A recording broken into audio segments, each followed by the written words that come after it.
Around 40,000 years ago, Europe was packed with predators. Not just wolves, not just bears. We're talking cave lions the size of small cars, giant hyenas that could crush bone like crackers, and mammoths that weighed as much as a modern tank. And right in the middle of all that chaos was a creature that, frankly, had absolutely no business surviving. Humans. No claws, no fangs, no thick fur, no armor.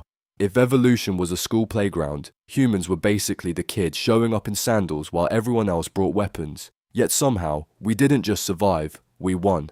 Today, there are over 8 billion humans on Earth. The cave lions are gone, the mammoths are gone, the giant hyenas are gone, and that creates a very strange mystery. How did the weakest creature in the Ice Age become the strongest? The answer seems obvious: intelligence. Case closed, right? Well, not exactly, because when scientists began studying ancient humans more closely, the evidence didn't fit. Our ancestors weren't the fastest, they weren't the strongest, and for most of human history, they weren't even the smartest species walking around. In fact, there were other humans, real humans, different species. Some had larger brains than us, some were stronger than us, some were better adapted to brutal environments, and yet they're gone. We're not.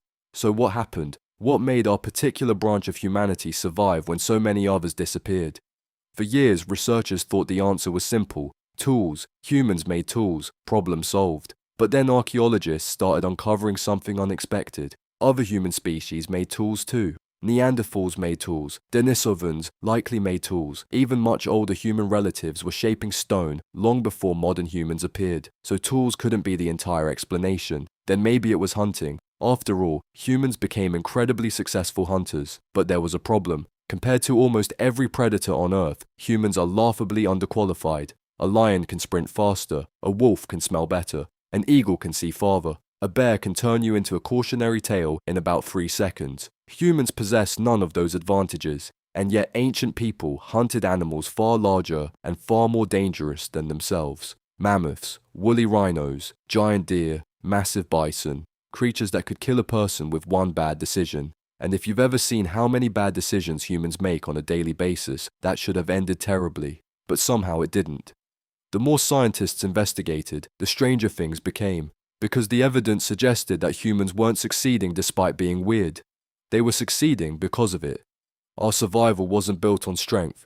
It wasn't built on speed. It wasn't even built entirely on intelligence. It was built on a collection of bizarre traits that, on the surface, seem almost ridiculous. Traits that many animals would probably consider design flaws. But together, those strange features may have transformed humans into the most dangerous species the planet had ever seen.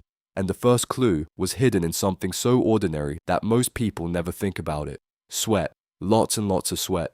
Which sounds incredibly unimpressive, until you realize it may have helped ancient humans hunt predators into exhaustion.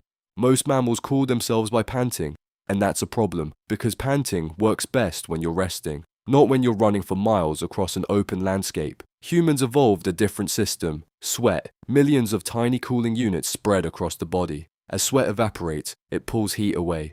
That means humans can keep moving even when temperatures rise. A lion can outrun a human. A wolf can outrun a human.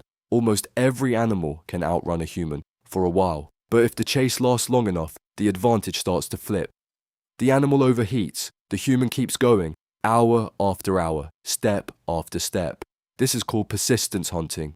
Instead of being the fastest predator, humans became the most relentless. And that may be the real lesson of human evolution. We didn't conquer the world because we were the strongest, or the fastest, or even because we were the smartest. We succeeded because a collection of strange traits worked together in just the right way. And one of the most important was something most people complain about every summer: sweat.